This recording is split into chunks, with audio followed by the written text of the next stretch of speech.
атам армияга кетип баратканда жолу шыдыр болсун деп туруп менин атымды ак жол деп коюшуптур. Кызык. Анда шыдыр деп деле коюш болмок экен. Иә. Сенин атың эмнеге болот деп койгон? Төрөлгөндө карап туруп, ушу деле боло берет деп туруп, болот деп койгон да. Чисто случайно. Шүгүр деген иниң жокпу? Төрөлгөндө карап туруп, буга деле шүгүр деп турчу. Шүгүр депчи. Анан үчүнчүсү төрөлүп калсачы деге. Үчүнчүсү деле ыраазыбыз деп. Ыраазыбек.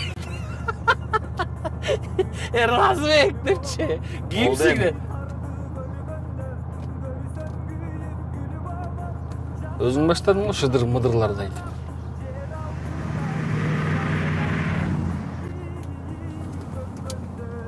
Артқа эмне жүктөп алгансың? Что-то подозрительный